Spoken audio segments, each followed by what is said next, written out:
Bom, então a gente esteve falando em outras aulas sobre o tema da confusão, o confundimento, e como esse fenômeno devia se diferenciar da mediação, né? Do fenômeno de colisão, né?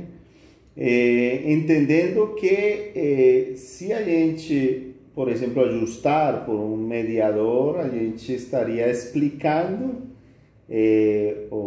parte do mecanismo, né? Não estaria controlando a confusão, mas estaria explicando mecanismos, que é um conceito bem diferente. E como o ajuste pelo colisor poderia enviesar as estimativas de associação. Especialmente, né, quando temos propósito de inferência causal. A confusão, o confundimento, é um fenômeno que queremos evitar, que queremos controlar, mitigar para ter uma medida de associação que semelhe uma medida de associação causal, né? Então, é uma coisa que fazemos esforços para eliminar ou mitigar. Agora, existe um outro fenômeno que é bem diferente e é a interação entre variáveis, que já não é mais uma coisa que a gente quer evitar, né? Pelo contrário, é um fenômeno que está acontecendo na natureza e a gente quer representar, que é importante para conhecer o papel dos fatores de risco e a variabilidade da sua importância entre subgrupos populacionais. Bom, então a interação ocorre quando a direção ou magnitude de uma associação entre uma exposição e um desfecho, né, difere devido ao papel, né, de uma outra variável, uma terceira variável. Isso pode envolver mais de uma variável, né? Esse efeito, essa interação pode envolver múltiplos fatores que de forma conjunta pode fazer com que um efeito seja maior ou menor do que aquele maior ou menor do que aquele resultante da acumulação dos efeitos de cada uma das variáveis vistas de forma individual, né? Então, para isso, para identificar ou para avaliar interações, existem testes estatísticos específicos. Mas é um desafio importante reconhecer este fenômeno, porque quando você tem um banco de dados com um número importante de variáveis, você pode começar, se você começar a testar interações entre as variáveis, pode acabar havendo um número muito elevado de testes para interação, e isso pode incrementar a probabilidade de erros tipo 1, quer dizer, identificar aparentemente, né, ou ter valores, ou testes aparentemente sugestivos de interação, mas devidos ao acaso, né? Então, existem estratégias para evitar isso quando isso é feito a grande escala, né? Por exemplo, ajustar o nível de significância pelo método de Bonferroni, né? Que dividir dividir o nível de significância pelo número de testes, né? Mas o melhor é sempre orientar a busca e avaliação das interações a partir de um racional teórico.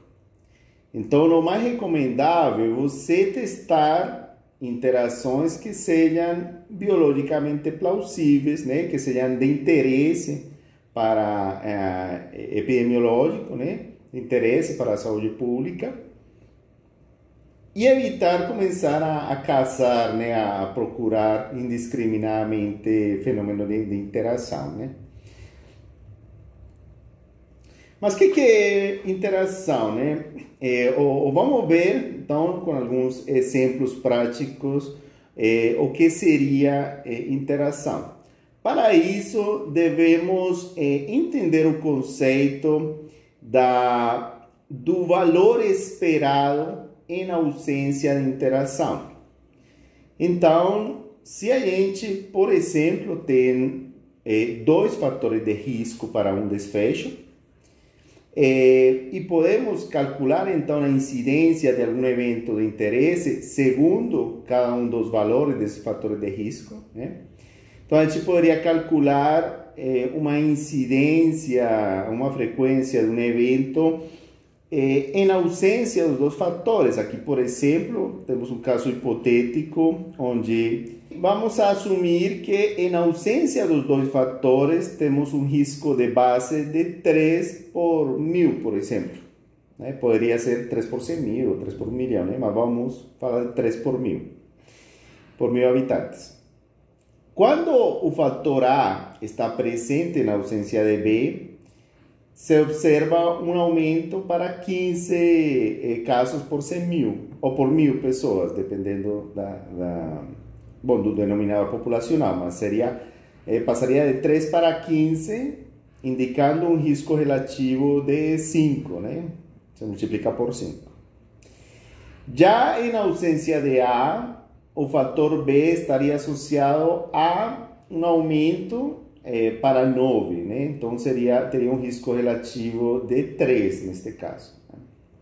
Então, com base nisto, poderíamos prever quais seriam as incidências esperadas quando os dois fatores estão presentes.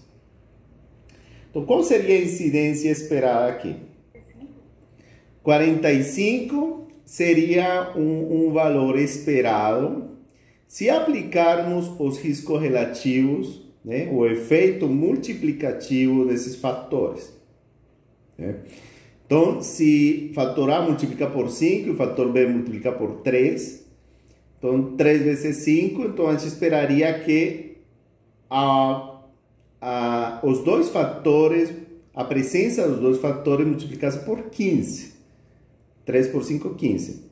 Então, 15, como risco relativo, multiplicaria esse valor de base, 3. 3 por 15 daria 45. Então, o valor esperado nessa escala multiplicativa seria de 45, exatamente. Esta seria, né, a forma como a gente faria essas contas, né? Então, se o fator, se tomarmos como risco de base, aqueles sem nenhum dos fatores, então o risco relativo dessa categoria seria de 1, né? Seria o risco relativo de referência. Seria 3 dividido por ele mesmo, né? Esse seria o risco relativo de 1. Já com o fator de risco A, se multiplicaria por 5, né? É passar de 3 para 15, multiplicar por 5. Já com o fator B, se multiplicaria por 3, né? E então, no efeito multiplicativo, esses dois fatores, 3 por 5, 15, daria um risco relativo de 15, mantendo sempre como referência o grupo sem nenhum dos fatores de risco, né? Quando aplicarmos isto a valores de incidência, isso corresponde a multiplicar por 15 este valor de base, né? O 3. Então, 3 por 15 daria 45 casos a cada 1000, por exemplo. Tá bom? Aqui temos um exemplo clássico, né, portado na literatura, de um estudo que calculou os riscos relativos para câncer oral segundo a presença de dois fatores, tabagismo e álcool, né? Segundo este estudo de 1972, o tabagismo está associado, em ausência do álcool, né, a um aumento em 53% da incidência. Já em ausência do tabagismo, o álcool tem um aumento apenas 23%. Mas quando coexistiam eles dois, né, se a gente poderia esperar um risco relativo que não chegaria nem a 2, né? 1,53 por 1,23 não daria nem 2, né? Daria bem menos que 2. Mas acontece que nesse estudo se observou um risco relativo de 5,7. Então, bem superior ao esperado pelo efeito, pela confluência, não? Pela união dos dois efeitos individuais. Então, este seria um exemplo de uma interação que poderia ser classificada como uma interação positiva, porque, né, levou, quando estavam os dois fatores, levou um aumento acima do esperado, né? Simplesmente por considerar os efeitos individuais. Então, este é um exemplo muito interessante de uma interação entre tabagismo e álcool sobre o risco de câncer oral.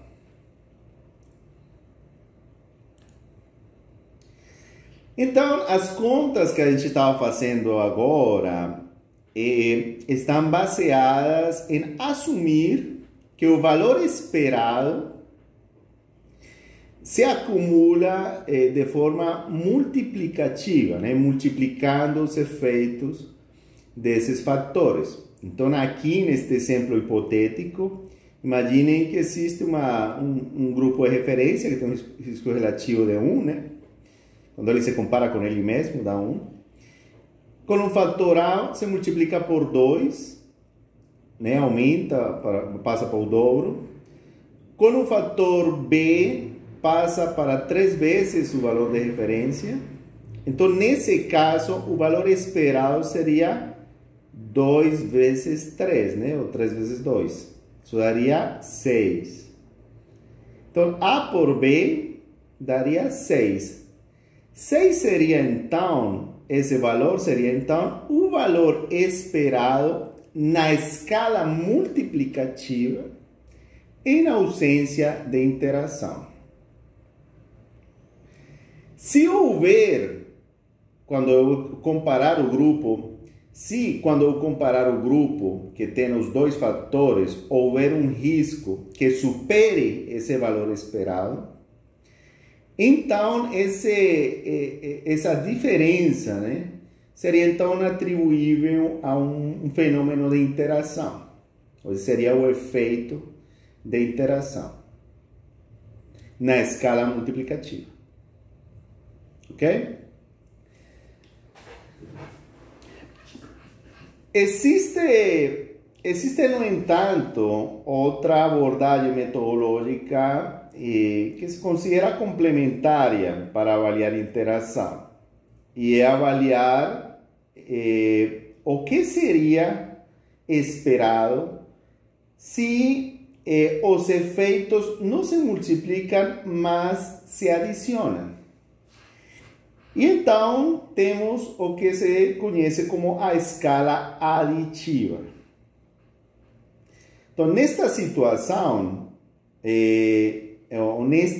com este suposto, não consideraríamos mais um efeito multiplicativo, mas uma adição dos excessos de risco. Então, por exemplo, se esse valor de referência, né, que esse grupo de referência tem uma incidência, para facilitar as contas, né, vamos falar de 1%, né, que como valor de referência. Se se multiplicar por 2, chega a 2% aqui em A. Se se multiplicar por 3, chega a 3%, né? Mas na escala aditiva se observa o excesso a partir do valor de referência. Então, aqui seria uma unidade, né? 1%.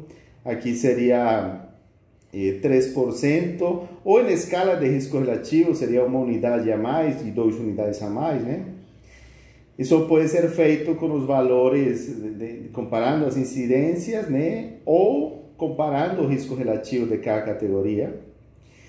E no final, então, a gente teria um valor esperado na escala aditiva de 4, neste caso, né? Porque teríamos o valor de referência, mas o que adiciona o fator A, o que adiciona o fator B, né?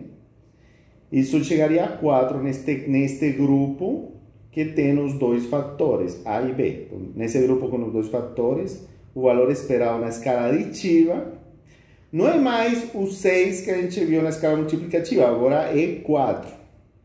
Né? De novo, se a gente o que observou é que chega a um valor de 9, né? Seja um risco relativo de 9, ou se representar isto percentagem de incidência, né? Partindo de 1%, daria 9% nesse caso, né? Nesse caso hipotético, que coincidisse esses valores, esses números. Aí, então, teríamos um excesso de risco na escala aditiva, né? Isso se chamaria um excesso de risco devido à interação. Né? Ok?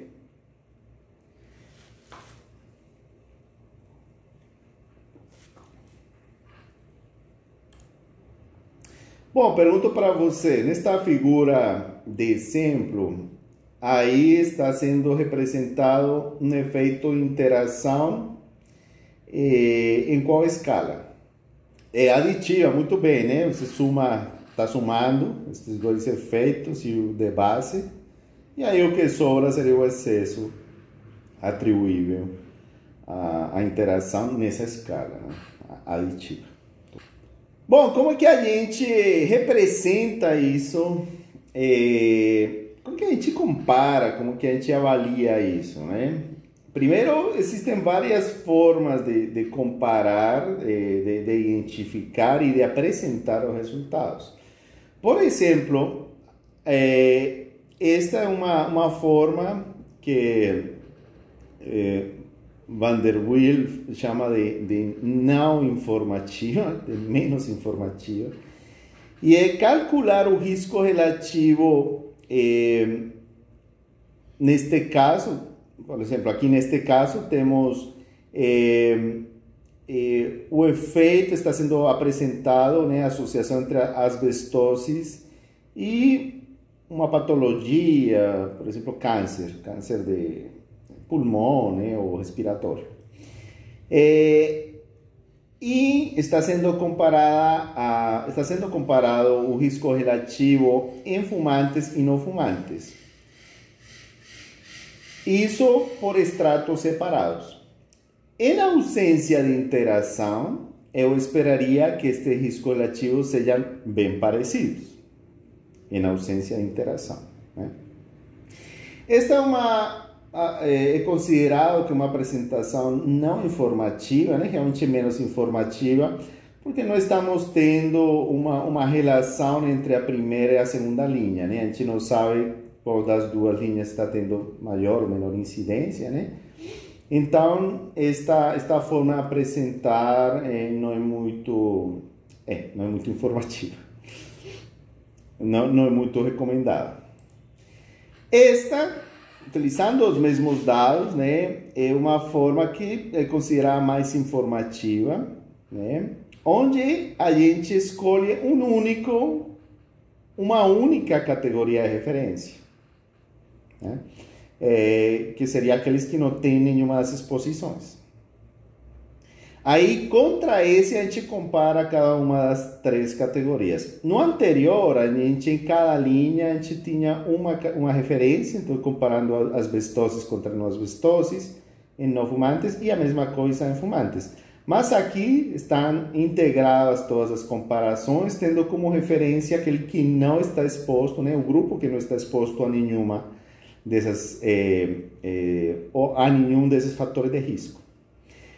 Aí, neste caso, dá para ver, então, o efeito, né, a estimativa de associação da asbestose sozinha, da exposição à asbesto sozinho, o tabagismo, né, e a comparação entre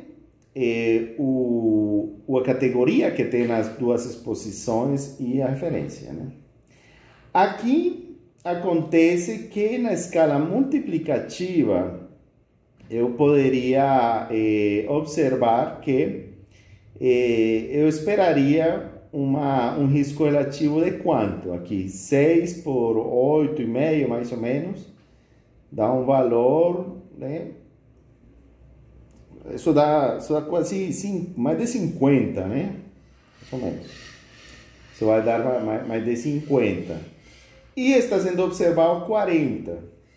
Então, na escala multiplicativa, essa pareceria que existe uma diferença, e neste caso poderia se considerar como uma interação mais negativa, talvez, né?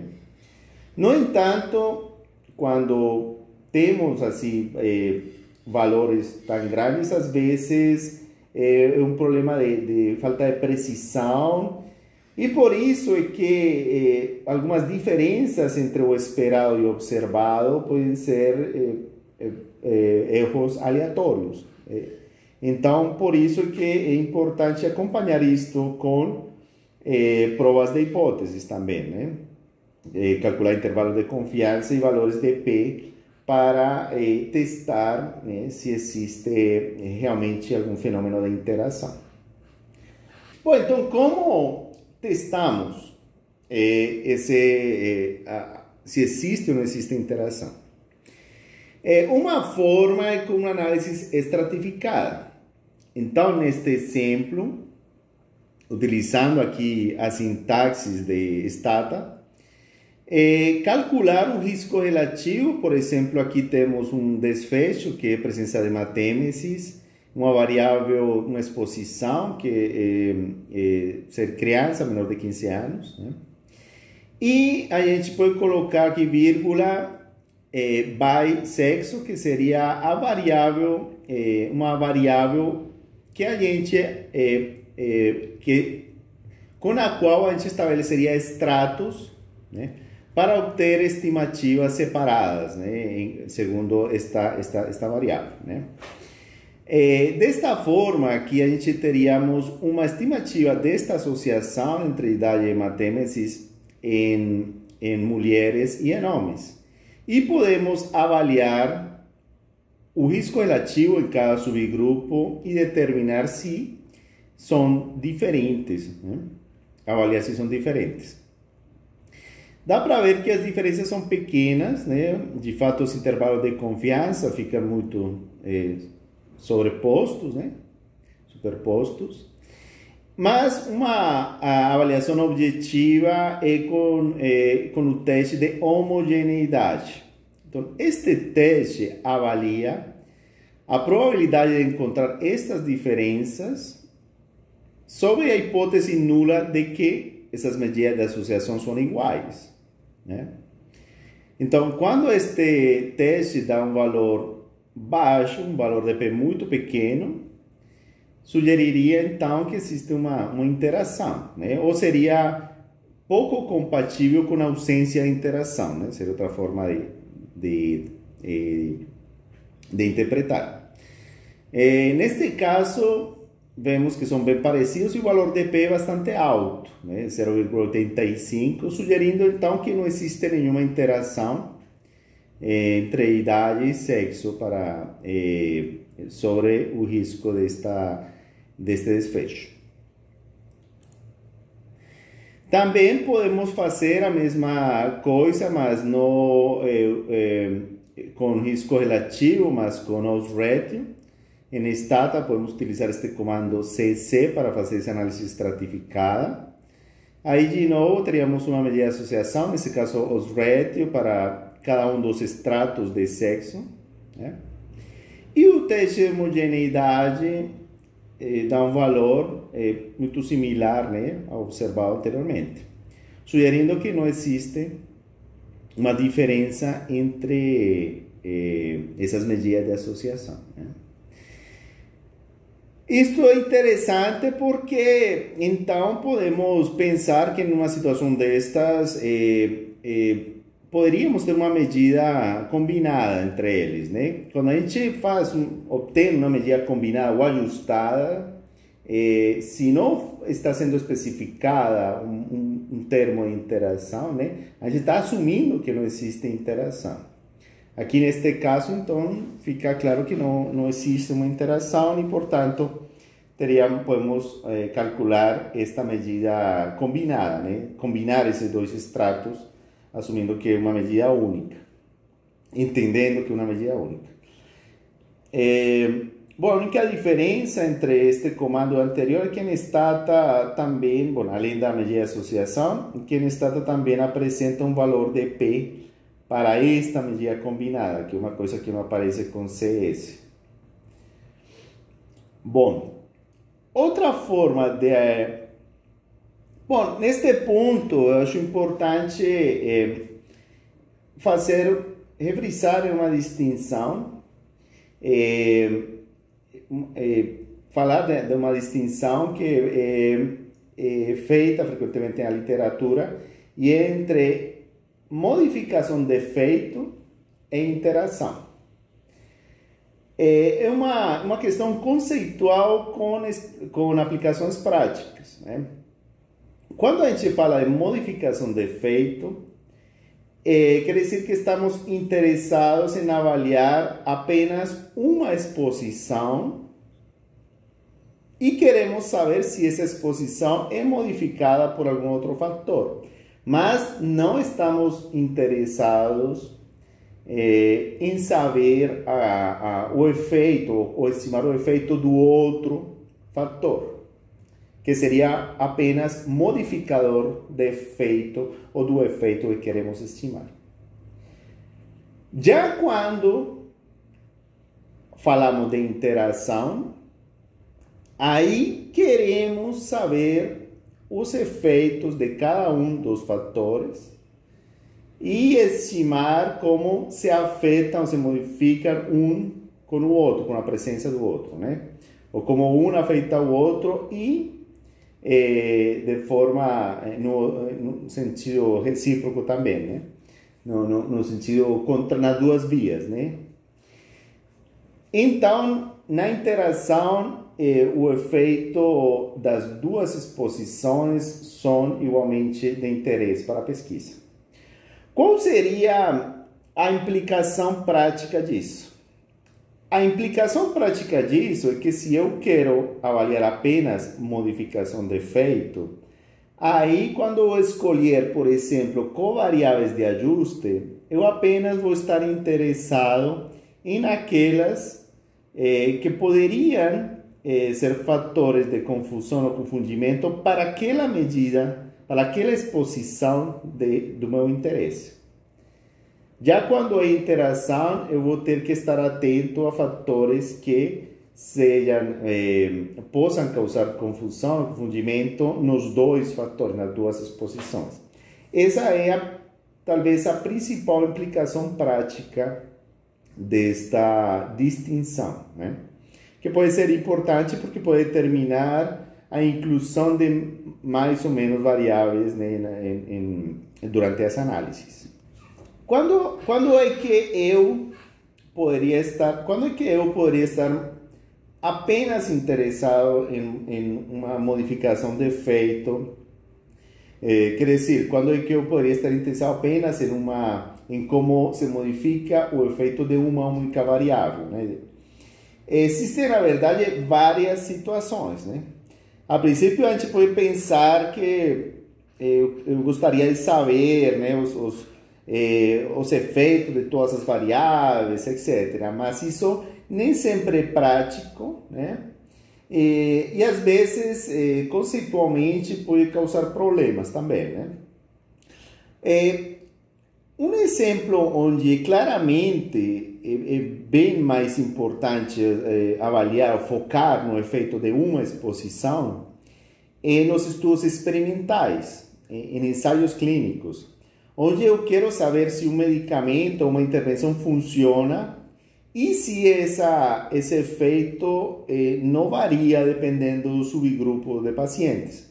Por exemplo, dependendo da gravidade, ou da idade, ou do sexo, ou de alguma outra variável que poderia ser um determinante importante, né, do benefício da intervenção. Uma outra situação, como está representada aqui neste exemplo, é como um fator poderia afetar um evento dependendo de alguns fatores que não são modificáveis, né? Então, os modificadores de efeito poderiam se assumir que seriam coisas que precedem bastante, né, esses mecanismos e que não seriam facilmente modificáveis. Então, por exemplo, aqui temos um exemplo, frequentemente utilizamos exemplos com riscos relativos, com odds ratio, mas neste caso com razões de taxas, né? Também estes conceitos aplicam a todas as medidas de associação que temos trabalhado, né? Então, aqui, neste exemplo, é avaliado se a circulação de dengue 2 em países da Latinoamérica e do Caribe está associado à mortalidade, né? E como essa associação varia em função da região, né? Então, temos aqui a contagem de mortes por dengue, a variável independente, que é a circulação no país, no período, né, no ano, a população, né, vírgula, a variável potencialmente modificadora de efeito. Vejam que algo bem interessante, que existe uma diferença importante nas medidas de associação. Logicamente, se observou que em todas estas regiões, dengue 2 esteve associado a um aumento da mortalidade. Mas a magnitude da associação variou bastante. Em Sudamérica, 2,68 a razão de taxas. América Central, mais de 7, em Caribe no Hispânico, mais de 11, né? Então, tem uma mudança importante nas medidas de associação, né? Aí, o teste de homogeneidade deu um valor significativo, sugerindo, então, que existe uma modificação desse efeito, né, da circulação desse sorotipo sobre a mortalidade. Como nesta situação, né, a gente observa que todas as associações são positivas, é possível que alguém possa desejar, apesar desta variação, representar ou reportar uma estimativa global e combinada, né? Mas se a gente quiser descrever apropriadamente o efeito, eu acho que seria recomendável, com base nesta análise, diferenciar, né, que o efeito está sendo maior em algumas regiões do que em outras, né, com base nesta prova de hipótese, neste teste de homogeneidade. Até aqui eu apresentei uma forma de avaliar, né, a presença de interação utilizando análise estratificada, né? Mas vocês sabem que a análise estratificada tem suas limitações. A gente não pode incluir muitas variáveis aí na análise estratificada, né? Se a gente precisar de algum ajuste, como que a gente faz, né? Então, uma forma para avaliar em um modelo de regressão à interação é criando um termo de interação, né? O que é um termo de interação? Um termo de interação é a multiplicação dos dois fatores, né, que estariam interagindo, né? Interatuando. Né? No exemplo que comentei, se a gente está avaliando a interação entre sexo e idade, então a gente pode criar aqui em Stata, utilizando, né, este comando de geração de variáveis, uma nova variável sexo vezes idade igual a sexo multiplicado por idade menor de 15. Né?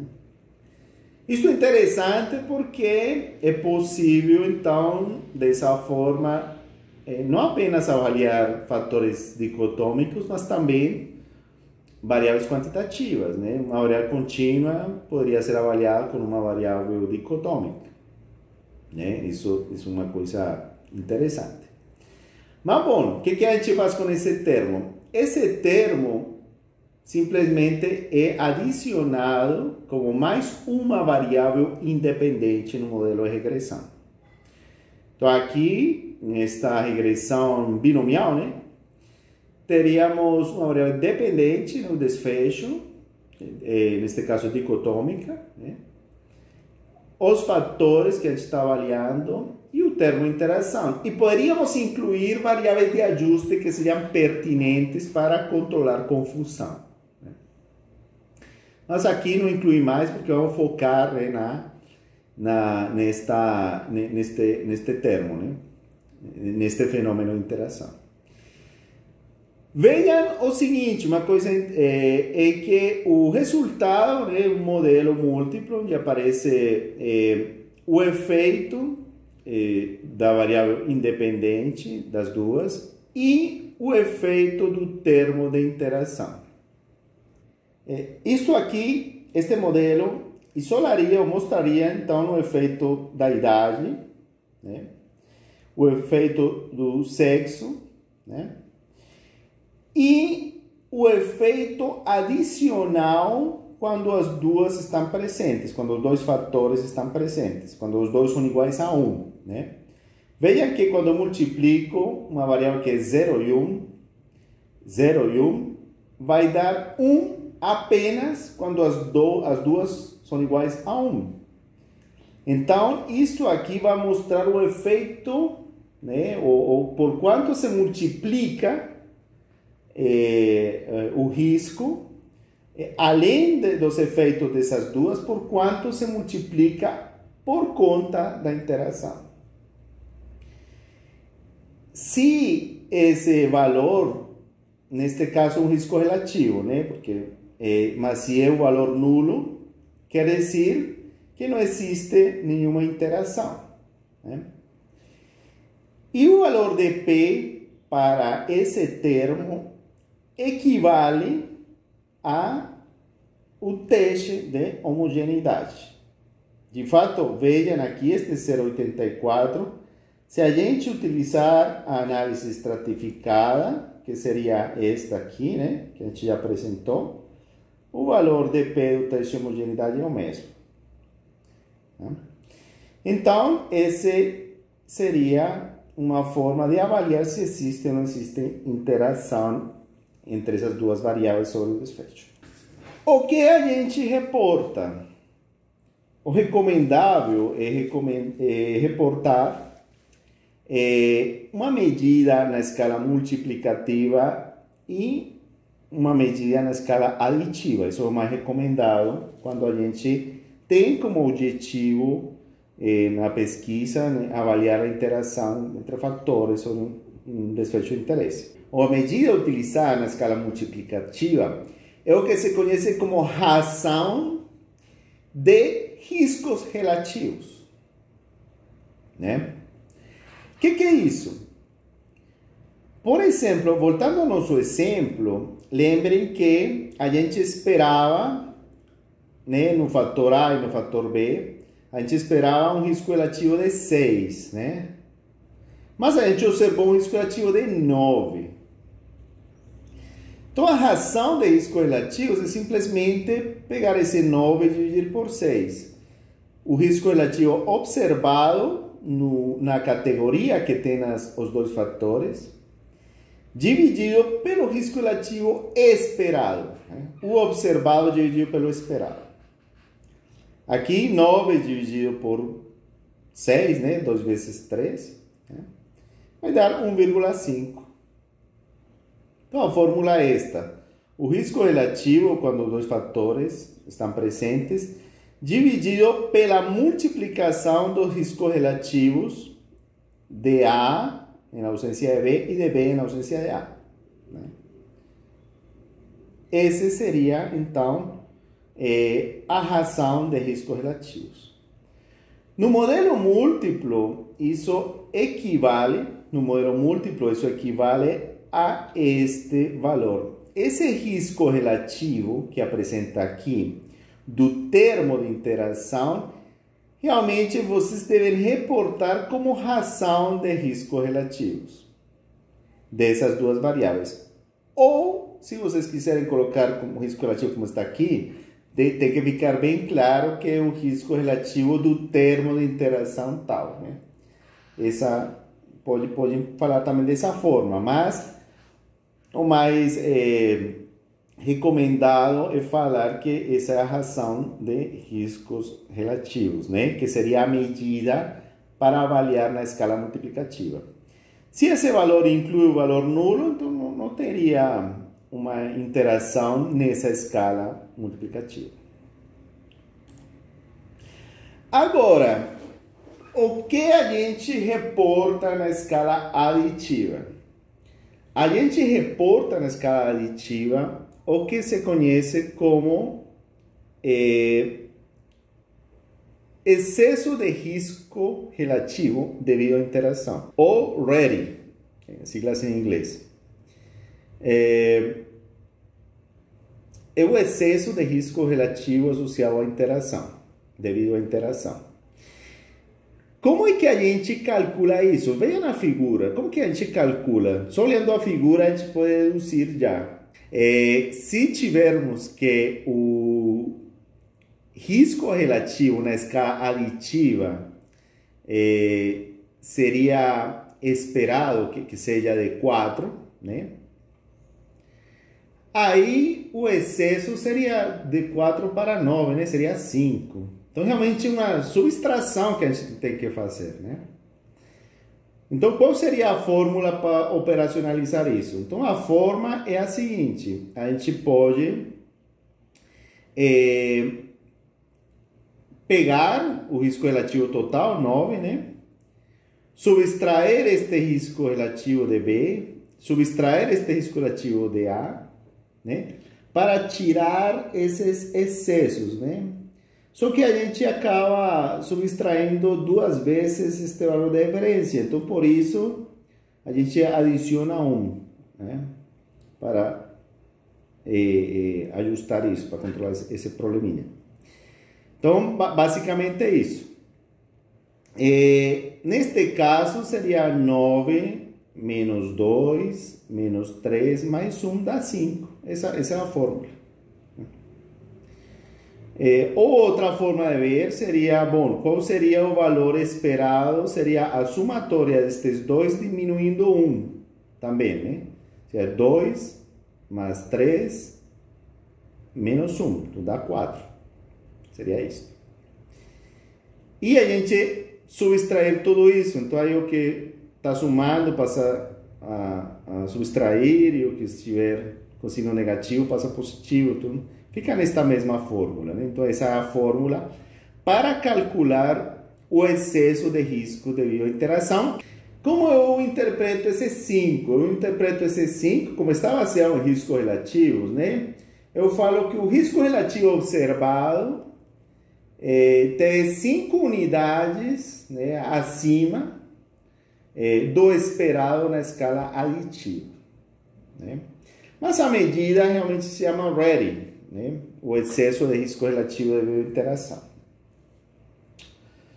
Bom, então essas seriam as duas medidas de interação, né, que se recomendam. Isso aqui bem fácil de entender quando temos dois variáveis dicotômicas, dois fatores dicotômicos. A coisa fica um pouco mais complexa quando a gente avalia variáveis contínuas, quantitativas, né? Mas com isto a gente já pode fazer muita coisa. Este é um exemplo de um estudo que desenvolvimos com Daniele Pelissari, aluna de doutorado aqui do programa de epidemiologia, onde avaliamos se havia alguma interação entre álcool, consumo de álcool e uso de drogas ilícitas sobre o desfecho da tuberculose. Isso foi uma coorte retrospectiva. Resumindo o estudo, a gente encontrou isto. A gente encontrou tem uma incidência de referência, que a gente, no grupo, a gente elaborou uma figura ilustrativa para representar os principais resultados desta pesquisa, onde temos aqui uma incidência de referência, uma incidência em pessoas que estão apenas expostas ao álcool e outra em aqueles expostos apenas a drogas ilícitas. Então, são variáveis que estão bastante associadas com o desfecho, né? Com um pior pronóstico, né? O valor esperado na escala aditiva estaria por aqui. O valor esperado na escala multiplicativa estaria por aqui, né? Mas o que a gente observou foi por aqui, né? Então, neste caso, parece que existe alguma situação de saturação de mecanismos ou fenômenos, né, sociais, culturais, não sei, né? Aí a explicação, né, o mecanismo fuge, né, do alcance desta pesquisa. Mas observamos uma interação negativa, né, neste caso, porque o valor com os dois fatores já ficou abaixo do esperado nessas duas escalas. Aí uma coisa que a gente interpreta é que o efeito das drogas chega a ser bem pior, né? E acima disso o álcool não aumenta muito mais, né? O risco de desfechos mal sucedidos. A gente utilizou umas recomendações para apresentar esses resultados, né? Existem umas recomendações para apresentar de forma informativa os resultados, que envolve colocar os valores das pessoas que foram analisadas em cada uma das categorias, o risco relativo de referência, seria aqueles que não têm nenhuma exposições, colocar o risco relativo para cada uma das categorias, mantendo como referência aquele que não está exposto a nenhum dos fatores, e fazer também uma comparação dos riscos relativos nas colunas e nas filas, né? Então, essa é uma forma que é recomendada para interpretar, né, as medidas de associação quando estamos avaliando interação. Isto aqui é relativamente fácil, né, de interpretar. Aqui, por exemplo, vemos que em pessoas que não tomam álcool, as drogas multiplicam por 2, né? Então, na fila temos este incremento. Já entre aqueles que consumem álcool, as drogas ilícitas multiplicam por 1,41. Né? Parece uma associação menor, né? E na coluna, entre aqueles que não usam drogas, o álcool aumenta o risco, mas entre usuários de drogas não tem um efeito, não tem uma mudança apreciável, né? Dá um risco relativo de 1 aqui na coluna. Então, essa seria uma forma de apresentar. Bom, como comentei, quando a gente está analisando áreas dicotômicas, fica relativamente fácil, né? Simples apresentar, temos apenas 4 categorias, né? A coisa se complica quando a gente quer avaliar, por exemplo, incluir variáveis quantitativas. Este é um exemplo de um fenômeno de interação entre idade e sexo sobre um valor de uma variável que é o hematócrito. Sabemos, por exemplo, que existem diferenças por sexo no hematócrito. Os homens adultos tendem a ter mais hematócrito do que as mulheres. Mas isso depende da idade, porque quando são crianças não deve haver muita diferença, né? Então isso dependeria da idade. Então talvez a associação acaba sendo afetada, né? A associação entre sexo e hematócrito estaria sendo afetada pela idade, né? E a idade também poderia ser que seja afetada pelo sexo, né? Então talvez essa curva de modificação do hematócrito seja diferente em homens e mulheres, né? Essa seria uma forma gráfica de representar essas relações. Aqui temos uma representação da relação entre o hematócrito e a idade expressada em escala logarítmica, né? Em mulheres e em homens. Vejam que a relação é diferente entre homens e mulheres. Tá vendo? Uma coisa bem interessante. Então aqui, né, os homens parecem ter até menos hematócrito no início da vida, né, nos primeiros meses de vida, porque um logaritmo zero quer dizer uma idade de 1, né? Olha por aqui. Já depois aumenta rapidamente em homens e em mulheres aumenta mais devagar. Então tem e acaba ultrapassando, né, o valor aqui dos homens, que é o que explicaria, né, que em adultos seja maior em homens do que em mulheres, né? No entanto, antes não acontece isso. Esta é uma figura que eu acho bem interessante, que pode ser feita com stata, este comando, não? Fazer traçar, né? Esta figura traça o que seria uma linha obtida com uma regressão linear, né, entre estas duas variáveis, hematócrito e idade, logaritmo de idade, por sexo. Então faz uma representação em cada um dos grupos. Não existem tantas recomendações em relação a como apresentar quando...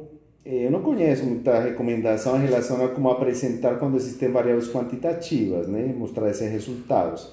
Mas eu acho importante que seja apreciável, né, dependendo das categorias, que os efeitos mudam. Aí, bom, ser bastante criativos para apresentar. O importante é que fique clara essa diferença, né?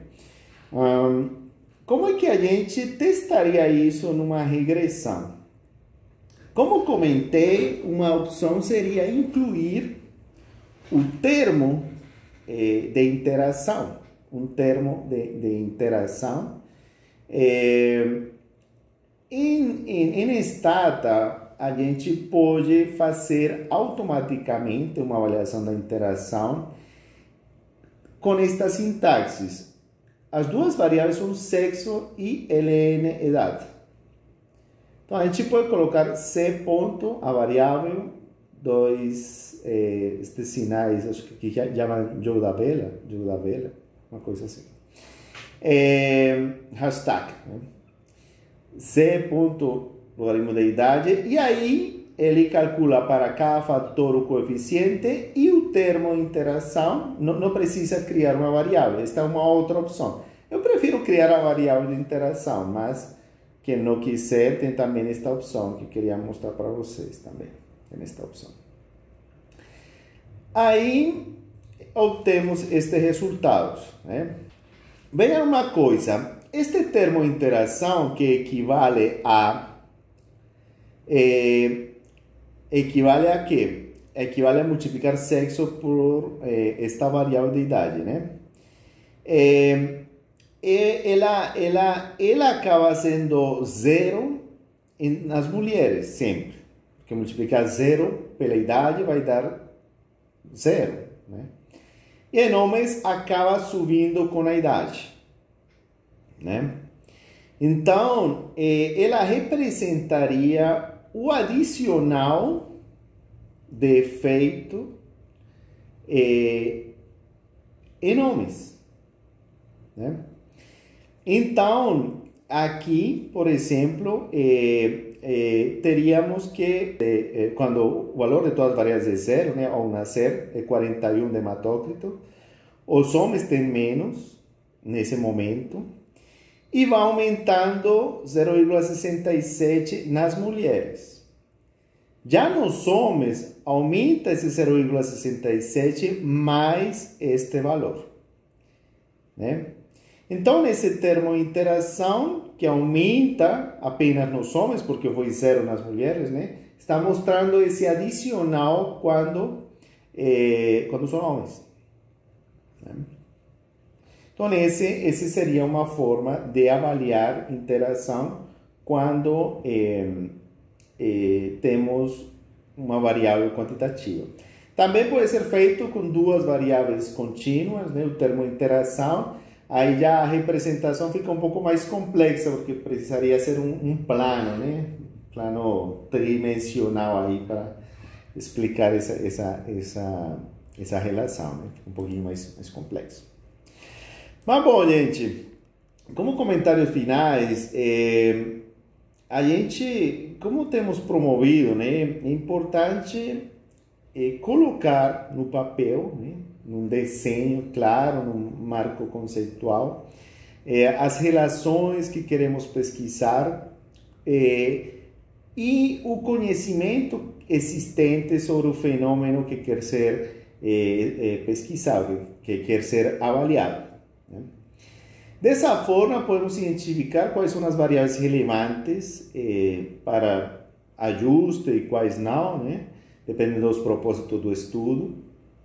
E a partir disso, podemos avaliar diversos fenômenos, né? Como, por exemplo, o fenômeno de mediação, né? Que é um fenômeno que aporta informações sobre os mecanismos, mas também, como falamos hoje, o fenômeno de interação, que mostra como que pode ser importante para mostrar ou descobrir como um efeito de um fator de risco ou de uma intervenção pode mudar entre grupos de pessoas, né? Bom, gente, era isso. Muito obrigado.